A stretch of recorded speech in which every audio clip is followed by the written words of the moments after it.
ഞാൻ അവരെ കാണുന്നത് എൻ്റെ സഹോദരി സഹോദരന്മാരായിട്ടാണ്.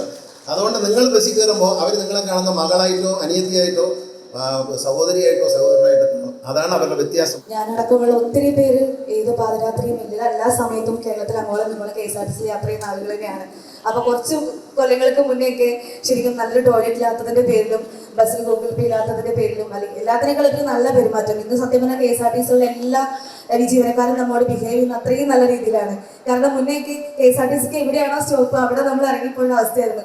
സത്യം പറഞ്ഞാൽ ഞാനൊക്കെ ചേട്ടൻ എവിടെ നിർത്തിയതിലൂടെ ചോദിക്കാനുള്ള മടിയുണ്ട്, എവിടെ നിർത്തുന്നു അവിടെ ഇറങ്ങാനുള്ള ഒരു അങ്ങനെ രീതിയിലായിരുന്നു. പക്ഷെ ഇന്ന് നമുക്ക് ഏത് പാരത്തിന് എനിക്കിവിടെ ഇറങ്ങണമെന്ന് പറയാനുള്ള ഒരു ധൈര്യം സത്യം പറഞ്ഞാൽ സാറാണ് ഞങ്ങൾക്ക് ഉണ്ടാക്കി തന്നത്. അതിന് സത്യം പറഞ്ഞാൽ ഒരുപാട് സന്തോഷം അത് പറയുന്നത്. എനിക്കിവിടെ ഒത്തിരി നന്ദി എനിക്ക് അതിന് പറയാനുണ്ട് സാർ.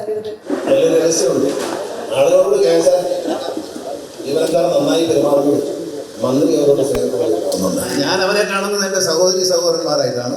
അതുകൊണ്ട് നിങ്ങൾ ബസ്സിൽ കയറുമ്പോൾ അവർ നിങ്ങളെ കാണുന്ന മകളായിട്ടോ അനിയത്തിയായിട്ടോ സഹോദരിയായിട്ടോ സഹോദരനായിട്ടോ കാണും. അതാണ് അവരുടെ വ്യത്യാസം. ആ വന്ന വ്യത്യാസം മാറ്റം എന്ന് പറയുന്നത് അവരെ ഞാൻ സഹോദരങ്ങളായി കാണുന്നു, നിങ്ങളെ അവർ സഹോദരങ്ങളായും മക്കളായും കാണുന്നു. അതാണ് പെൺകുട്ടികളൊക്കെ സുരക്ഷിതമായി അവർക്കുണ്ടാക്കുന്നത്. തീർച്ചയായിട്ടും സാർ സത്യമുള്ള ഒരു കാര്യമാണ്. കാരണം ഞാനൊക്കെ മണിക്കൂറുകളോളം AC വെയിറ്റിംഗ് ഹാളിലിരുന്ന് വെയിറ്റ് ചെയ്യുകയും പാതിരാത്രിക്ക് 2 മണിക്കും 3 മണിക്കും ഒക്കെ KSRTC എല്ലാവരും ചോദിക്കും വണ്ടി എടുത്തിട്ട് ഒരു കാർ എടുത്തില്ല. പക്ഷേ KSRTCയിൽ ഇത്രയും അധികം സംവിധാനങ്ങൾ ദിനം പ്രതി സാർ കൊണ്ടുവന്ന സമയത്ത് എനിക്ക് ഒരു വണ്ടിയുടെ ആവശ്യം വേണമെന്ന് എനിക്ക് തോന്നുന്നില്ല സത്യം പറഞ്ഞു കഴിഞ്ഞാൽ.